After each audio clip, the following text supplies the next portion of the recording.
नमस्कार। श्रीमद् भागवत महापुराण में आपका स्वागत है। क्या आपने कभी सोचा है कि मौत के बाद क्या होता है? क्या ये जीवन ही अंत है या फिर कोई अगली यात्रा? गरुड़ पुराण हमें उस यात्रा की झलक दिखाता है। एक ऐसी यात्रा जो शुरू होती है अंतिम सांस के बाद और फिर ले जाती है आत्मा को पुनर्जन्म तक। आज के इस वीडियो में हम जानेंगे कि पुनर्जन्म कैसे होता है। ये कहानी है विक्रम की, एक आम इंसान जो अचानक एक दुर्घटना में दुनिया से चला गया। मौत तो हो गई, लेकिन विक्रम की आंखें अभी भी खुली थी, आत्मा के रूप में।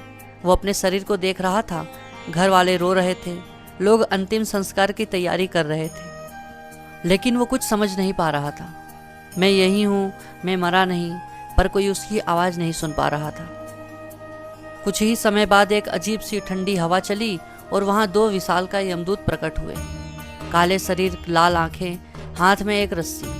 उन्होंने विक्रम से कुछ नहीं पूछा, बस उसे खींच लिया और शुरू हुई एक अद्भुत, डरावनी और लंबी यात्रा।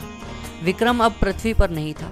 वो एक अंधेरे रास्ते पर था जहाँ ना कोई समय था ना दिशा, बस आगे बढ़ते जाना था। इस दौरान वो कई दृश्य देख रहा था। कुछ आत्माएं रो रही थी, कुछ चिल्ला रही थी, कुछ तो अपने कर्मों से इतनी दुखी थी कि उन्हें दोबारा जन्म लेने की भी अनुमति नहीं थी। अंततः विक्रम पहुंचा चित्रगुप्त के दरबार में। एक विशाल सिंहासन, सामने एक बड़ी किताब खुली। उसमें लिखा था विक्रम का पूरा जीवन, उसके हर छोटे बड़े कर्म। चित्रगुप्त बोले, विक्रम, तुमने जीवन में कुछ अच्छे काम किए, लेकिन कई बार तुमने दूसरों को दुख भी पहुंचाया। अब यमराज तुम्हारे कर्मों का निर्णय करेंगे। यमराज बोले, पुण्य और पाप दोनों है तुम्हारे साथ। तुम्हें न स्वर्ग मिलेगा न सीधे नरक। तुम्हें अपने कर्मों का फल प्रेत योनि में रहकर भोगना होगा और फिर मिलेगा एक नया जन्म। विक्रम चीखा, प्रेत योनि क्यों? यमराज बोले, क्योंकि तुमने अपने माता पिता की अनदेखी की और कई बार झूठ बोलकर दूसरों को धोखा दिया। अब आत्मा को उन अधूरी भावनाओं से मुक्त होना होगा। अब विक्रम एक ऐसी स्थिति में था जहां वो दिखाई नहीं देता था, लेकिन महसूस कर सकता था। वो अपने घर लौट आया, देखा कि उसके परिवार ने धीरे धीरे उसे भूलना शुरू कर दिया है।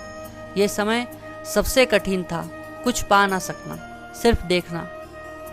अंततः पुनर्जन्म का समय आया। जब प्रेत योनि में उसका समय पूरा हुआ तो उसे फिर से यमलोक में बुलाया गया। अब आत्मा को एक नया जीवन दिया जाएगा। विक्रम को दो विकल्प दिखाए गए। एक गरीब किसान का जीवन जिसमें संघर्ष है पर सच्चाई है, और दूसरा एक अमीर व्यापारी का जीवन, पर उसमें फिर से पाप का रास्ता है। विक्रम ने इस बार पहला रास्ता चुना। अब आत्मा को नए शरीर में भेजा गया। वो एक स्त्री के गर्भ में प्रवेश कर चुकी थी। 9 महीने तक गर्भ में विक्रम सब कुछ याद रखता रहा, अपना पिछला जन्म, अपने कर्म, लेकिन जैसे ही जन्म हुआ वो सब कुछ भूल गया। गरुड़ पुराण यही कहता है, मृत्यु अंत नहीं, ये एक सफर है जिसमें आत्मा अपने कर्मों के अनुसार यात्रा करती है और वही तय करता है उसका अगला जन्म। अगर जीवन में अच्छे कर्म करेंगे तो अगला जन्म और बेहतर होगा, वरना आत्मा भटकती रहेगी, कभी प्रेत, कभी पशु और कभी फिर से मनुष्य बनने की कोशिश में।